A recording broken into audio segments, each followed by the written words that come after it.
a'udhu billahi minash shaitanir rajim. Bismillahir rahmanir rahim. Sallallahu alaihi wasallam ala sayyidina Muhammadin wa ala alihi wa sahbihi wa man wala bi ihsan ila yawmiddin. Ci gaba da karatu mu na littafin Hamziya yau 19 ga watan Shawwal hijiran sayyidina Rasulullah sallallahu alaihi wasallama.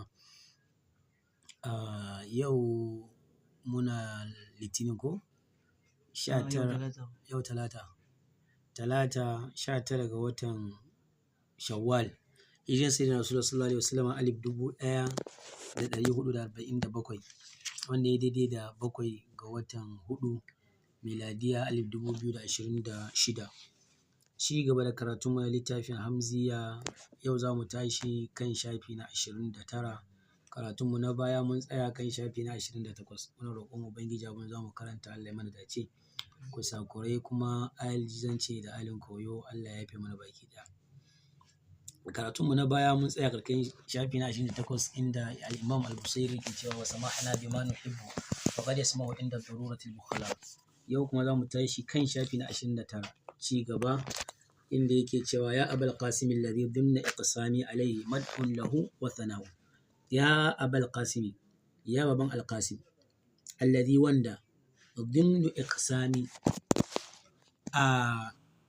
lamuni na rantsuwa da nayi alaihi a gare shi shine madhun na zamanto ina ta yin yabo lahu a gare shi wa thana'un da kuma bege. Madhun yabo da kuma bege. To ya ina roƙo bi ulumin da ilimi allati alaika min Allah wanda take gare ka daga Allah mai rahama. Ina roƙon samun biyan buƙata na. Ina tawassali ina kamun ƙafa bi ulumin da ilimoma allati alaika min Allah wanda take gare ka ka same ta daga Allah madaukakin sarauta. Bila katibin wanda ilimi ka same ta bila katibin laha wanda babu mai rubuta wannan ilimin din imla'un babu kuma wanda yake maka shifta kai kake rubutawa ilimin din haka Allah ya so ka same ta. To ya Rasulullah ina tawassuli da wannan ilimin gurin biyan bukatuna.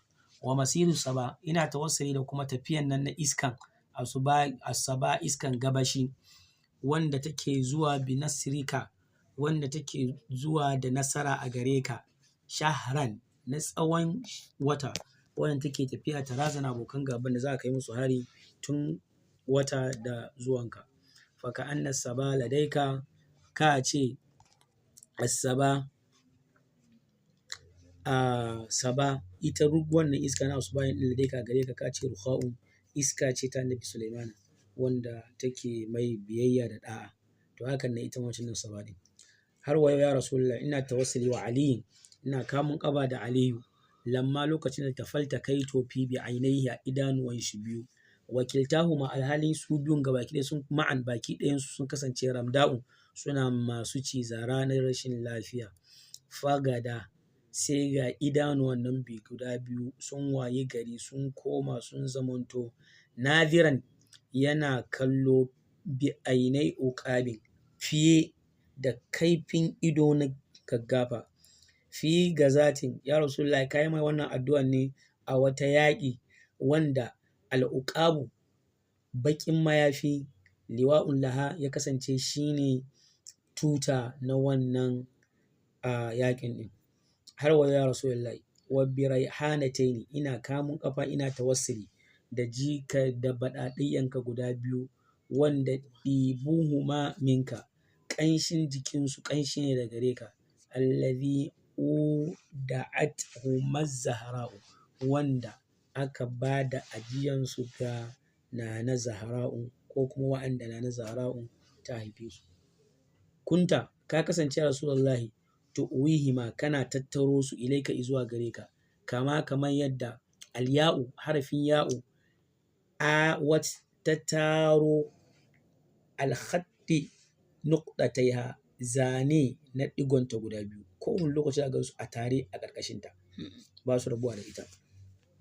Min shahidai ne wa'anda ina kamun ƙafa ga wa'anda suka kasance shahidai a gare su ina tawassuli da wa'annan shahidan ɗin guda biyu wanda a ɗaffu garin ɗaffu waje da ake kira da suna ɗaffu wala karbala'un ko kuma karbala'u laisa bai zamanto yunsiniya zai mantar da ni musabaihima abin da ya same su ba na musiba. Sai ka ce to mar'usun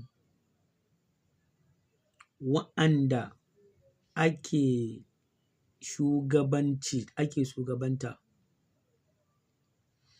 mara'a fihi ma zimamaka, ko kuma ka ce mara'a su mutanen da suka shahadantar da su suka kashe su, mara'a ba su kiyaye zimamaka alƙawalinka ba fihi ma a kan su wa'annan jikokinka, baitin su ba su kariya sai kuma su ne suka fito suka yaƙe su suka kashe su. Mar'usun wa'anda ake shugabanta, wa ar-ru'asa'u wa'anda ake shugabanni, da mar'usun wanda ake shugabanta wa qad haqiqa khana ahdaka sun ha'inci alƙawalinka tsakaninka da su. Abdalul wudda sun musanya soyayya da yake tsakaninka da su, wal hafizata da kiyaye zumunci da yake tsakaninka da su, wal hafizata kiyaye zumunci fil qurba cikin makusantanka. Abdalu sun musanya ta, wa abat dibabuhan annafiqa'u sai ga wa abdat sai ga annafiqa'u yanyawa, wa abadat sai ga ta bayyanar da dibabaha, a gane ko kuma na wa abadat annafiqa'u yanyawa, wa abadat sai ga ta bayyanar da dibabaha damamenta, bi ma'ana hanyoyinta wanda take ke ɓoye, dama can abin da ke ɓoye zuciyarsu ƙiyayyanka ne, to bayan ka kuma sai suka bayyana da wannan ƙiyayyan naka. Wa qasat minhum qulubun minhum zukatansu wa qasat sai ta ƙeƙashe ta bushe, ala a bisa man wanda al'ardu ƙasa, wassama'un ƙasa ƙassai, wassama'un da sammai, bakat ta yi kukan faƙadahum rashinsu, fabkihim kai ya sahi kenan ya kai aboki, fabkihim ka yi kuka akan rashin wa'annan jikoki Annabi sallallahu alaihi wasallam mastata'ata iya matuƙan samun iko, iya matuƙan iko da ka samu, iya yanda za ka iya. Innal qalila fi azimi minal musabi buka'u, inna qalilan ko haƙiƙa kaɗan na albuka'un kuka fi azimin minal musabi, ko kuma inna qalilan lallai kaɗan fi azimin minal musabi na fi azimin cikin abu mai girma minal musabi na musiba, albuka'un shine kai kuka, fabkihim ka yi kuka a kansu ya kai aboki mai sauraro, mastata'ata iya matuƙan ikonka na kukan ɗin. Inna qalilan fi azimi minal musabi albuka'u, to innal buka'u ai kuka duk kukan da za ka yi fi azimin cikin wannan abu mai girma minal musabi na musiba da ya same mu nan ƙalilan ai kaɗan ne. Duk wani kukan da za ka yi ai kaɗan ne. To anan muka zo ƙarshen shafi na 29, abin da muka faɗa daidai Allah ka ɗaura kusa kuranmu kuma Allah ka